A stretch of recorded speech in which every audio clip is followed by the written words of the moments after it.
नमस्कार मेरे प्यारे बच्चों। आप लोग कक्षा 10 के हिंदी में अध्याय 2 ममता जो जयशंकर प्रसाद जी द्वारा लिखी हुई है उसको पढ़ेंगे, उसके रेखांकित अंशों की व्याख्या करेंगे। ठीक है। और जयशंकर प्रसाद जी का जो है ना छायावादी युग के जनक तथा युग प्रवर्तक रचनाकार हैं। बहुमुखी प्रतिभा के कारण इन्होंने मौलिक नाटक, श्रेष्ठ कहानियां, उत्कृष्ट निबंध और उपन्यास लिखकर हिंदी साहित्य के कोश की श्री वृद्धि की है। आधुनिक हिंदी के मूर्धन्य साहित्यकारों में प्रसाद जी का विशिष्ट स्थान है। आचार्य नंद दुलारे वाजपेयी जी के शब्दों में भारत के इन गिने श्रेष्ठ साहित्यकारों में प्रसाद जी का स्थान सदैव ऊंचा रहेगा। इनके विषय में किसी कवि ने उचित ही कहा है कि सदियों तक साहित्य नहीं यह समझ सकेगा कि तुम मानव थे या मानवता के महाकाव्य। ठीक है बच्चों, तो अब हम लोग कक्षा 10 की हिंदी जो है उसका जो ममता अध्याय है उसके रेखांकित अंशों को देखेंगे और उसकी व्याख्या लिखेंगे और समझेंगे। ठीक है। सबसे पहले देखो, रोहतास दुर्ग के प्रकोष्ठ में बैठी हुई युवती ममता सोण के तीक्ष्ण गंभीर प्रवाह को देख रही थी। ममता विधवा थी, उसका यौवन सोन के समान ही उमड़ रहा था। ये सोन नदी है, सोन जो है ना, सोन नदी उमड़ रहा था। मन में वेदना, मस्तक में आंधी, आंखों में, मस्तक में आंधी मतलब विचारों के तूफान, आंखों में पानी की बरसात लिए वह सुख के कंटक शयन, मतलब उसको सुख तो बहुत था लेकिन वो विधवा थी ना, तो कंटक शयन में विकल थी, व्याकुल थी। वह रोहतास दुर्गपति के मंत्री चूड़ामणि की अकेली दुहिता अर्थात पुत्री थी। फिर उसके लिए कुछ अभाव होना असंभव था। ठीक है। वह सुख उसको बहुत था क्योंकि वो मंत्री चूड़ामणि की अकेली पुत्री थी ना, लेकिन कंटक शयन क्यों? परंतु वह विधवा थी। हिंदू विधवा संसार में सबसे तुच्छ निराश्रय प्राणी है, तब उसकी विडंबना का कहां अंत था। अब सबसे पहले तुम लोग को इसका अर्थ समझा देती हूं, फिर आगे इसके रेखांकित अंशों की व्याख्या करेंगे। देखो, रोहतास दुर्ग के प्रकोष्ठ में बैठी हुई जो ममता थी ना, वो सोन के तीक्ष्ण जो तीक्ष्ण मतलब तीखा, तो उसमें जयशंकर प्रसाद जी कह रहे हैं कि वो वहां बैठी हुई सोन नदी के तेज बहाव को देख रही थी। कौन? ममता। विधवा ममता का यौवन भी सोन नदी के प्रवाह के समान पूर्ण रूप से उमड़ रहा था। भरी तरुणाई में विधवा हो जाने के कारण उसका मन दुख से भरा था। उसके मस्तिष्क में आंधी के समान तीव्र गति से अपने भावी जीवन की चिंता से संबंधित अनेक विचार उत्पन्न हो रहे थे। है ना, कि उसके मस्तिष्क में जो आंधी, तो वही बोल रहे हैं कि तमाम विचार आ रहे थे। ठीक है। उसके मस्तिष्क में आंधी के समान तीव्र गति से अपने भावी जीवन की चिंता से संबंधित अनेक विचार उत्पन्न हो रहे थे। उसकी आंखों से दुख के आंसू निरंतर बह रहे थे। उसके आंखों से दुख के आंसू निरंतर बह रहे थे और जो राज दरबार की समस्त सुख सुविधाएं जो थी उसे कांटे की भांति कष्ट पहुंचा रही थी। कोमल बिस्तरों पर शयन भी उसे कांटों की सैया के समान प्रतीत हो रहा था। अब इतना तो तुम लोग समझ लिए। अब हम लोग इसका प्रश्न और उत्तर करेंगे। ठीक है। प्रस्तुत अवतरण के पाठ और लेखक का नाम लिखिए। आप लोग के एग्जाम में आएगा तो सबसे पहले कर लेना कि प्रस्तुत गद्यावतरण हमारी पाठ्य पुस्तक हिंदी के गद्य खंड में संकलित ममता नामक कहानी से अवतरित है। इसके लेखक जो है छायावादी युग के प्रवर्तक श्री जयशंकर प्रसाद जी हैं। या बस इतना भी लिख सकते हो तुम लोग कि पाठ का नाम क्या है, ममता, और लेखक का नाम श्री जयशंकर प्रसाद। अब पहले रेखांकित अंशों की व्याख्या लिख लो तुम लोग। दो रेखांकित अंशों की व्याख्या है, दोनों हम लोग जल्दी जल्दी लिख लेंगे, ठीक है। श्री जयशंकर प्रसाद जी का कहना है कि रोहतास के मुख्य द्वार के निकट अपने कमरे में बैठी हुई ममता सोन नदी के तेज बहाव को देख रही थी। विधवा ममता का यौवन भी सोन नदी के प्रवाह के समान पूर्ण रूप से उमड़ रहा था। भरी तरुणाई में विधवा हो जाने के कारण उसका मन दुख से भरा था। उसके मस्तिष्क में आंधी के समान तीव्र गति से अपने भावी जीवन की चिंता से संबंधित अनेक विचार उत्पन्न हो रहे थे। उसकी आंखों से दुख के आंसू निरंतर बह रहे थे और राज दरबार की समस्त, या राजप्रसाद कर लो, या राजमहल की समस्त सुख सुविधाएं उसे कांटे की भांति कष्ट पहुंचा रही थी। कोमल बिस्तरों पर शयन भी उसे कांटों की सैया के समान प्रतीत हो रहा था। अब दूसरी व्याख्या देखो, इस बार बहुत ही कठिन आया था, कहीं से भी दे देगा। ये नहीं है कि जो व्याख्या रेखांकित अंश की आप लोग में दी गई है ऊपर की लाइनें दे दी गई थी, तो ऐसे दे जाएगा, आप लोग सोचते रहोगे। इसलिए जितना है अपनी कॉपी में लिख लो, या समझ के लिख लो, देख के लिख लो, लेकिन लिख लो। आप लोग लिखने पे जोर दो, क्योंकि एग्जाम में लिखना ही रहता है, ठीक ना। श्री जयशंकर प्रसाद जी का कहना है कि ममता रोहतास दुर्ग के अधिपति के मंत्री चूड़ामणि की इकलौती पुत्री थी, इसलिए उसके पास सुख सुविधाओं के अभाव होने का प्रश्न ही नहीं उठता था। अर्थात उसके पास सभी सुख विद्यमान थे, परंतु वह सुखी नहीं थी, क्योंकि वह एक हिंदू बाल विधवा थी। हिंदू समाज में विधवा का जीवन दुखी, उपेक्षित और अनाथ जैसा होता है।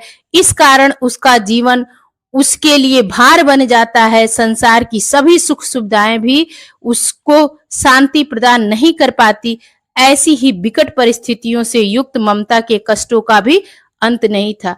बच्चों, ये ममता वही थी ना कि जहां शेरशाह सूरी और वो हुमायूं का युद्ध हुआ था ना, चौसा का, उस युद्ध में हुमायूं वहां एक रात ममता की झोपड़ी में आके रुका था अपने को बचाने के लिए। लेकिन ममता कुछ नहीं जानती थी कि ये कौन है हुमायूं, कुछ भी उसको नहीं पता था। ठीक, अभी आगे भी आप लोग को इसकी कहानी बताऊंगी। अब देख लो आप लोग, इस गद्यांश में क्या है, प्रश्न पहले देखो। प्रश्न क्या है कि प्रस्तुत गद्यांश में किसके बारे में कहा गया है, फिर ये हिंदू विधवा को तुच्छ निराश्रय प्राणी क्यों कहा गया है, या उपर्युक्त गद्यांश में हिंदू विधवा की स्थिति कैसी है। ममता की वेदना का वर्णन अपने शब्दों में कीजिए। ममता कौन थी, वह क्या देख रही थी। तो हम लोग सबसे पहले क्या करेंगे कि प्रस्तुत गद्यांश में रोहतास दुर्ग के अधिपति के मंत्री चूड़ामणि की एकमात्र कन्या ममता के विषय में कहा गया है, जो कि युवा अवस्था में ही विधवा हो गई थी। समस्त प्रकार की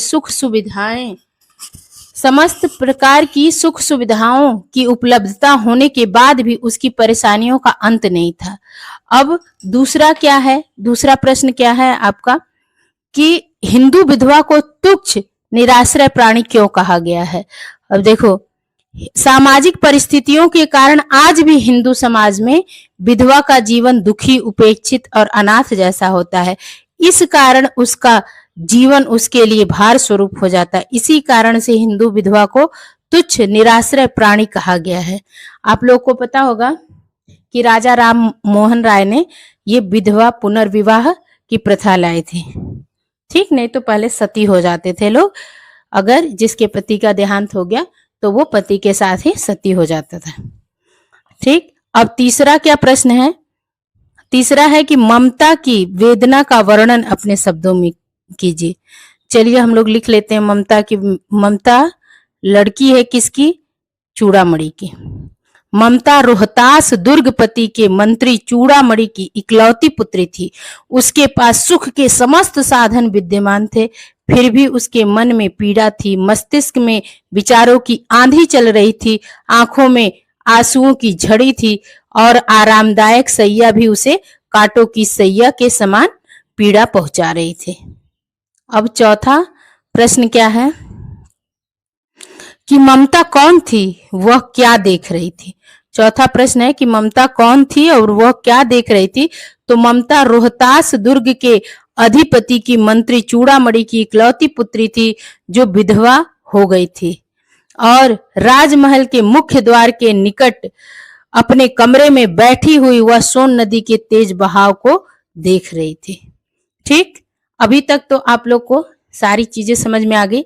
अब हम लोग चलते हैं अगले रेखांकित अंशों की व्याख्या।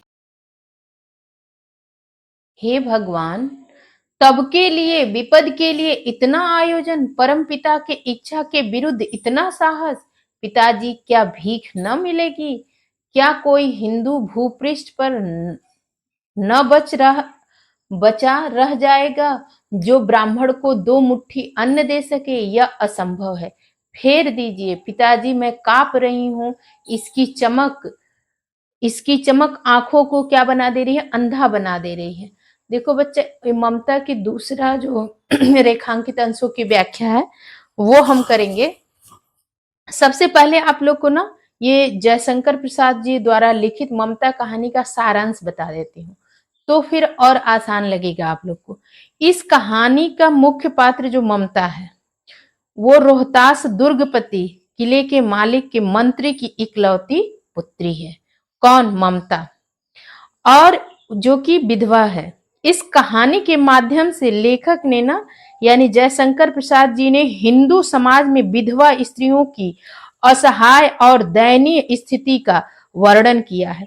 ममता रोहतास दुर्ग के मंत्री चूड़ामणि की इकलौती पुत्री थी जो बाल्यावस्था में ही विधवा हो गई थी। वह अपने दुर्ग के मुख्य द्वार के पास कमरे में बैठी हुई सोन नदी के उफान की प्रवाह को देख रही थी। वह हर पल व्याकुल रहती थी, जैसे उसके दिलों में विचार की आंधी चल रही थी और उसकी आंखों से निरंतर आंसू ही निकलते थे।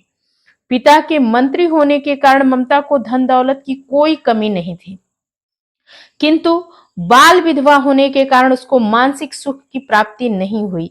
उसके मन में तरह तरह के विचार उमड़ रहे थे। इसी बीच चूड़ामणि उसके कमरे में यानी उसके पिता, ममता के पिता प्रवेश करते हैं, किंतु ममता अपने पिता के आगमन को न जान सकी। उसके लिए पिता चिंतित होते हुए वापस लौट गए। पिता को बहुत चिंता हुई अपनी बेटी को के लिए।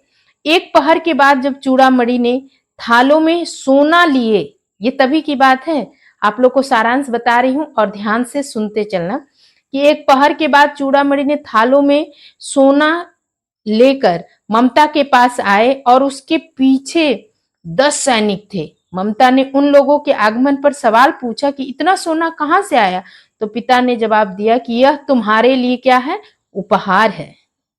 उनके पिता ने बताया कि अब सामंत वंश का अंत होने वाला है। शेरशाह किसी भी दिन दुर्ग पर अधिकार कर लेगा। जब हम मंत्री नहीं रहेंगे तो उस दिन यह काम आएगा। ममता ने रिश्वत में लिए गए सोने को परमात्मा, है ना, कि परमपिता की इच्छा के, तो वही है कि परमात्मा के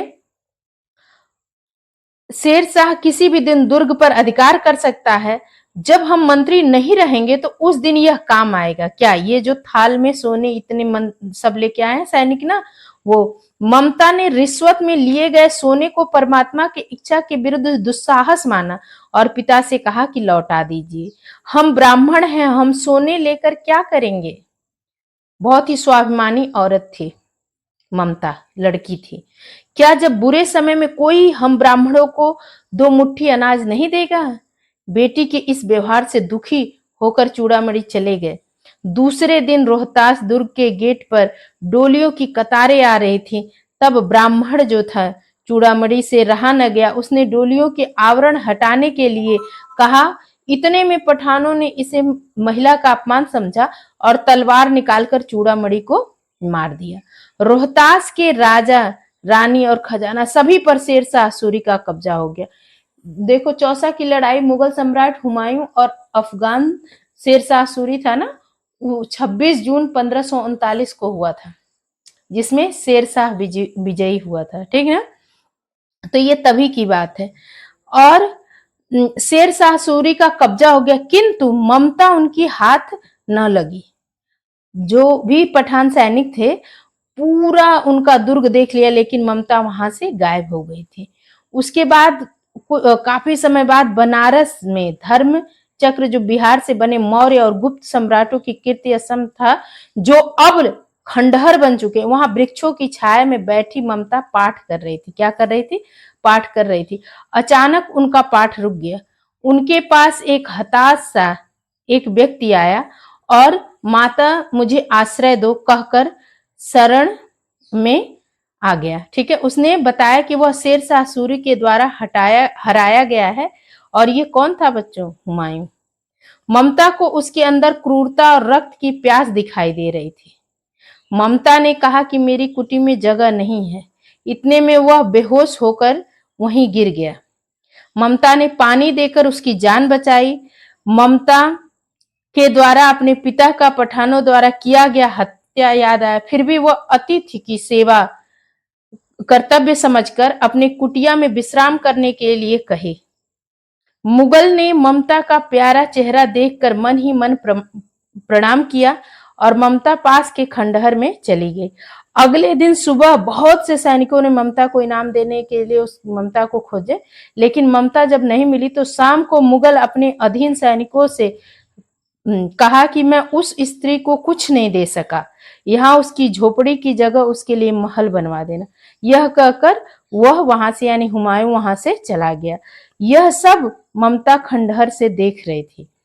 और चौसा के मैदान में पठान और मुगलों के बीच हुए युद्ध का समय बहुत दिन बीत गया। जब तो ममता मरने की अवस्था में जब आ गई तो उसके पास 2-3 स्त्रियां बैठी थी, क्योंकि उसने भी जीवन भर दूसरों की सेवा ही की थी। उसी समय एक अश्वारोही आया और नक्शा देखकर वह स्थान ढूंढने लगा कि किससे पूछूं कि शहंशाह हुमायूं किस छप्पर के नीचे विश्राम किए थे। बात 47 साल पुरानी थी।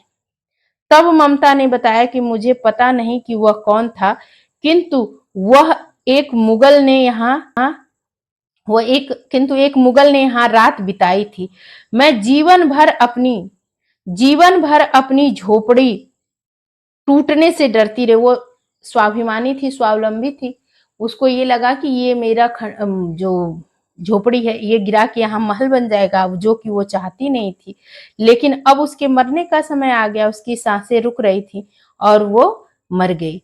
अब तुम यहाँ चाहे जो बनवाओ, मैं हमेशा के लिए कहाँ विश्राम करने जा रही हूँ, यानी चिर निद्रा में लीन हो गई। यह कहते ही हमेशा के लिए ममता सो गई। उसके बाद अकबर के द्वारा वहां पर एक सुंदर अष्टकोण मंदिर बनवाया गया और उस पर लिखवाया गया कि 7 देशों के राजा हुमायूं ने एक दिन यहाँ विश्राम किया था। उनके पुत्र अकबर ने उनके याद में एक गगनचुंबी इमारत बनवाया है जो अष्टकोण मंदिर था, लेकिन दुख की बात है उसमें ममता का कहीं नाम नहीं था। बच्चों, ये इस कहानी का सारांश है। अब आप लोग इस रेखांकित अंशों की व्याख्या देख लेते हैं हम लोग और कर लेते हैं। ठीक है, सबसे पहले हम लोग प्रस्तुत अवतरण के पाठ और लेखक का नाम लिख लेते हैं। वो तो आप लोग को पता ही है, लिख लो। प्रस्तुत गद्यावतरण हमारी पाठ्य पुस्तक हिंदी के गद्य खंड में संकलित ममता नामक कहानी से अवतरित है। इसके लेखक छायावादी युग के प्रवर्तक श्री जयशंकर प्रसाद जी हैं। अब रेखांकित अंश की व्याख्या लिख लीजिए आप लोग कि जयशंकर प्रसाद जी कहते हैं कि जब ममता ने स्वर्ण आभूषणों से भरा हुआ थाल देखा तब वह हतप्रभ रह गई। वह आश्चर्य प्रकट करती हुई अपने पिता से कहती है कि आप विपत्ति के लिए इतने धन का संग्रह क्यों कर रहे हैं? भगवान की इच्छा के विरुद्ध आपने यह बहुत बड़ा दुस्साहस किया है। हम ब्राह्मण हैं, क्या इस पृथ्वी पर ऐसा कोई हिंदू व्यक्ति न बचेगा जो किसी ब्राह्मण की क्षुधा को शांत करने के लिए थोड़ा सा अन्न भिक्षा के रूप में भी नहीं देगा? पिताजी, निश्चित ही यह बात असंभव है कि पृथ्वी पर कोई हिंदू स्वधर्मी व्यक्ति न मिले और ब्राह्मण को भिक्षा भी न मिले। ये हो गया आपका रेखांकित अंश की व्याख्या। और आपका अगला प्रश्न है कि किस वस्तु की चमक ममता की आंखों को अंधा बना रही थी? किस वस्तु की चमक? तो थाल में रखे हुए सुवर्ण के सिक्कों की चमक, जो कि ममता के पिता ने शेरशाह से उत्कोच घूस के रूप में स्वीकार किए थे, ममता की आंखों को अंधा बना रही थी। आशय यह है कि विधर्मियों ने उत्कोच के रूप में, यानी घूस के रूप में आए हुए सुवर्ण से उत्पन्न संभावित भय के कारण उसकी आंखों के आगे अंधेरा छा गया था। अब अगला प्रश्न है कि परम पिता की इच्छा के विरुद्ध इतना साहस, पंक्ति का आशय स्पष्ट। इस पंक्ति का आशय क्या है? परम पिता की इच्छा के विरुद्ध इतना साहस से आशय है कि ईश्वर की इच्छा के विरुद्ध किया जाने वाला दुस्साहस। तात्पर्य यह है कि ईश्वर यदि हमें विपत्ति में डालना ही चाहता है तो हमें उसकी इच्छा के विपरीत प्रयास नहीं करना चाहिए। और अगला तीसरा क्या है कि इस गद्यांश में ममता की किस मनोवृत्ति को स्पष्ट किया गया है?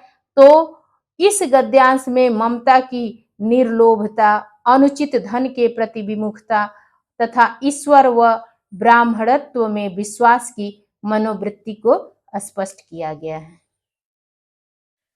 बच्चों, अब हम तीसरा रेखांकित अंशों की व्याख्या देखेंगे। अध्याय आपका वही है, ममता, जयशंकर प्रसाद जी द्वारा लिखा हुआ। तो काशी के उत्तर में धर्म चक्र, बिहार, मौर्य और गुप्त सम्राटों की कीर्ति का खंडहर था। भग्न चूड़ा मतलब जानते हो क्या होता है? भग्न चूड़ा मतलब होता है भवन का टूटा हुआ ऊपरी हिस्सा या मंदिर का ऊपरी हिस्सा, ठीक है। तृण गुल्मो मतलब क्या होता है? जो घासों का समूह होता है। तृण मतलब घास होता है, ये गुल्मो मतलब उसका घासों का समूह। ढके हुए प्राचीर मतलब दीवाल जो होती है ना, दीवारें, वही। ईंट के ढेर में बिखरी हुई भारतीय शिल्प की विभूति मतलब वैभव। ग्रीष्म की चंद्रिका में अपने को शीतल कर रही थी। और ये कहाँ की बात हो रही है? जहां पंचम वर्गीय भिक्षु गौतम का उपदेश ग्रहण करने के लिए मिले थे। कहां पर 5 लोगों को गौतम बुद्ध ने उपदेश दिया था? सारनाथ में। उसी स्तूप के भग्नावशेष मतलब टूटे हुए के अवशेष की मलिन छाया में एक झोपड़ी के दीपालोक में एक स्त्री पाठ कर रही थी। क्या पाठ कर रही थी? कि अनन्याश्चिन्तयन्तो माम ये जना पर्युपासते। इतना कहते ही रुक गई, क्योंकि तब तक घायल, जो हुमायूं था घायल, वहां पे आ गया और वो पानी मांगने लगा, ठीक है। तो इतना ही रेखांकित अंशों की व्याख्या करनी है। आप लोग को सबसे पहले शब्द अर्थ लिख लो। आप लोग सबसे पहले क्या लिख लो? शब्द अर्थ। विहार मतलब बौद्ध भिक्षुओं का आश्रम। विहार मतलब बौद्ध भिक्षुओं का आश्रम। और भग्न चूड़ा मतलब भवन का टूटा हुआ ऊपरी भाग या मंदिर का ऊपरी भाग, जहां पताका रहता है उसके नीचे का। और तृण गुल्म मतलब तिनको अथवा घास या लताओं का गुच्छा। प्राचीर मतलब चार दीवारी या परकोटा। विभूति यानी कि ऐश्वर्य, ठीक है। और चंद्रिका तो जानते ही हो आप लोग की चांदनी, ठीक है। अब रेखांकित अंशों की व्याख्या। पहले तो सबसे पहले लिखना है प्रस्तुत अवतरण के पाठ और लेखक का नाम लिखना है। तो ये आप लोग जानते ही हो कि जयशंकर प्रसाद जी द्वारा लिखित ममता कहानी से ये आपका जो अवतरण है लिया गया है। अब रेखांकित अंश की व्याख्या हम लोग करेंगे कि जयशंकर प्रसाद जी क्या कहते हैं। पहले उत्तर आप लोग डाल लो। प्रस्तुत गद्यावतरण हमारी पाठ्य पुस्तक हिंदी के गद्य खंड में संकलित ममता नामक कहानी से अवतरित है। इसके लेखक जो हैं छायावादी युग के प्रवर्तक श्री जयशंकर प्रसाद जी हैं, ठीक ना। अब रेखांकित अंश की व्याख्या में आप लोग क्या लिखोगे कि श्री जयशंकर प्रसाद जी का कहना है कि काशी भारत का पवित्र तीर्थ स्थल है। इसके उत्तर में सारनाथ है, जहां बौद्ध भिक्षुकों के बौद्ध विहार टूटकर खंडहर में बदल चुके थे। इन बौद्ध विहारों को मौर्य वंश के राजाओं तथा गुप्त काल के सम्राटों ने बनवाया था। इन बौद्ध विहारों में तत्कालीन वास्तुकला एवं शिल्प कला के बेजोड़ नमूने अब भी स्पष्ट दिखाई दे रहे हैं, जो कि मौर्य और गुप्त वंश के सम्राटों की कीर्ति का गान करते प्रतीत हो रहे थे। इन भवनों के शिखर टूट चुके थे। खंडहरों की दीवारों पर घास फूस तथा लताएं उग आई थीं। टूटी फूटी ईंटों के ढेर इधर उधर बिखरे पड़े थे और इन ईंटों में बिखरी पड़ी थी भव्य भारतीय शिल्प कला। हमारे पुराने भव्य जितने मंदिर हैं, जितनी टूटे हुए खंडहर है ना, तो वो भारतीय शिल्प कला को बयान करते हैं। अगर आप कहीं भी घूमने जाओगे देखोगे तो ग्रीष्म ऋतु की शीतल चांदनी में भी उत्कृष्ट शिल्प कला अब अपने को भी शीतल कर रही थी। अब आपका जो प्रश्न किया गया है क्या है कि स्तूप के अवशेष की छाया में स्त्री क्या पढ़ रही थी? वो गीता का श्लोक पढ़ रही थी। क्या पढ़ रही थी? गीता का श्लोक। तो स्तूप आप लोग लिख लीजिए उत्तर कि स्तूप के अवशेष की छाया में दीपक के प्रकाश में बैठी एक स्त्री पाठ कर रही थी। उस पाठ में क्या है कि पहले ये लिख लो, अनन्यास चिंतयन्तो माम ये जना पर्युपासते, अर्थात जो भक्त, श्री कृष्ण भगवान कहते हैं कि जो भक्त अनन्य भावना, मतलब सिर्फ अनन्य भाव से मेरा चिंतन करता है, मेरा स्मरण करता है, उपासना करता है, उनका योग क्षेम मैं स्वयं वहन करता हूं। मतलब उनका यह लोग भी और परलोक दोनों मैं स्वयं वहन करता हूं। अब आपका अगला प्रश्न क्या है कि पंचवर्गीय भिक्षु कौन थे, गौतम से क्यों और कहां मिले थे? इसका उत्तर आप लोग लिख लीजिए कि पंचवर्गीय भिक्षु गौतम बुद्ध के प्रथम 5 शिष्य थे, जो उनका उपदेश ग्रहण करने के लिए काशी के उत्तर में स्थित सारनाथ नामक स्थान पर खंडहरों में मिले थे। गद्यांश में यही वर्णित है इस समय। ठीक है। और तीसरा क्या है? तीसरा प्रश्न कि धर्म चक्र कहाँ स्थित था? धर्म चक्र कहाँ पर स्थित था? तो लिख लो इसको आप लोग कि धर्म चक्र मौर्य और गुप्त सम्राटों की कीर्ति के अवशेष रूप में काशी के उत्तर में सारनाथ नामक स्थान पर स्थित था। ठीक है। अब हमारा अगला चौथा जो रेखांकित अंशों की व्याख्या है वो है, गला सूख रहा है, साथी छूट गए हैं, अश्व गिर पड़ा है, इतना थका हुआ हूं। इतना कहते कहते वह व्यक्ति धम से बैठ गया और उसके सामने ब्रह्मांड घूमने लगा। स्त्री ने सोचा यह विपत्ति कहाँ से आई। उसने जल दिया, मुगल के प्राणों की रक्षा की। वह सोचने लगी कि सब विधर्मी दया के पात्र नहीं, मेरे पिता का वध करने वाले आतताई। घृणा से उसका मन विरक्त हो गया। ये जो दृश्य है ये किस समय का है? जब ममता जो लड़की थी ना, विधवा लड़की, वो पूजा कर रही थी, तब तक हुमायूं जो था मुगल, वो आके गिर गया। उसको नहीं पता था कि ये हुमायूं है, कौन है, बस इतना वो बताया मुगल ने। तो वो उसके प्राणों की रक्षा करने के लिए वो अपना आतिथ्य धर्म जो था पालन के लिए पानी तो दिया उसने, लेकिन उसको अपने पिता के वध करने वाले जो आतताई थे वो मुगल ही थे। उसको लगा कि ये विधर्मी, सारे विधर्मी दया के पात्र तो नहीं होते, लेकिन उसकी अंदर की जो दया भाव थी इस वजह से उसने उसको जल दे दिया। क्योंकि वो बोला था गला सूख रहा है, उसके सब साथी छूट गए हैं, अश्व गिर पड़ा, इतना थका हूं, और उसके बाद वो बेहोश हो जाता है। ठीक है। तो अभी इसका प्रश्न जो है कि प्रस्तुत अवतरण के पाठ और लेखक, तो वो आप लोग जान रहे हैं। अवतरण किससे लिया गया है? ममता, अध्याय ममता से। और लेखक जयशंकर प्रसाद जी। अब रेखांकित अंश की व्याख्या करते हैं और गद्यांश में वर्णित व्यक्ति कौन है? वो हुमायूं है। अब व्यक्ति की कथा व्यथा कथा का वर्णन अपने शब्दों में आपको करना है। ठीक है, तो चलो हम लोग कर लेते हैं कि ये जो प्रस्तुत गद्यावतरण हमारी पाठ्य पुस्तक हिंदी के गद्य खंड में संकलित ममता नामक कहानी से अवतरित है और इसके लेखक कौन है? छायावादी युग के प्रवर्तक श्री जयशंकर प्रसाद। ठीक है, अब हम लोग रेखांकित अंशों की व्याख्या कर लेते हैं। श्री जयशंकर प्रसाद जी कहते हैं कि सारनाथ के बौद्ध विहार के खंडहरों में रहने वाली ममता ने मन ही मन सोचा कि यह विपत्ति अचानक कहां से आ गई।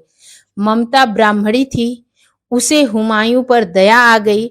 उसने हुमायूं को जल दिया। जल पीने के पश्चात हुमायूं को होश आया। ममता अपने मन में सोचने लगी कि मैंने इस मुगल को जल देकर उचित नहीं किया। इसके प्राण तो बच गए, लेकिन क्या पता अब यह मेरे साथ कैसा व्यवहार करेगा, क्योंकि सभी विधर्मी दया के योग्य नहीं होते। अपने पिता के वध का स्मरण कर उसका मन विरक्त हो गया, क्योंकि पितृहंता को तो कदापि आश्रय नहीं देना चाहिए। ठीक है, अब इसमें नेक्स्ट प्रश्न आपका क्या है कि गद्यांश में वर्णित व्यक्ति कौन है? तो गद्यांश में वर्णित व्यक्ति बाबर का पुत्र हुमायूं है। हुमायूं जो चौसा के युद्ध में शेर शाह से पराजित होकर भागता है और भागते हुए सारनाथ के खंडहरों में आश्रय पाता है और ममता से उसकी कुटिया में विश्राम करने की आज्ञा देने का आग्रह करता है। आप लोग को मैं इस कहानी का सारांश बताई हूं ना, उसको फिर एक बार सुन लेना, समझ लेना, तो और अच्छे से आप लोग को ये समझ में आ जाएगा। अब अगला क्या है कि व्यक्ति की व्यथा कथा का वर्णन अपने शब्दों में करिए। तो व्यक्ति कहता है कि मैं युद्ध में पराजित हूं, प्यास के कारण मेरा गला सूख रहा है, मुझसे मेरे साथी अलग हो गए हैं, थकान के कारण घोड़ा गिर पड़ा है, इतना थका हुआ हूं कि चलने में भी असमर्थ हूं। यह कहते हुए वह पृथ्वी पर ही बैठ जाता है। उसके सामने संपूर्ण सृष्टि घूमने लगती, अर्थात आंखों के आगे क्या होता है? अंधेरा छा जाता है। ठीक बच्चों, अब हम लोग मिलेंगे नेक्स्ट वीडियो में। धन्यवाद।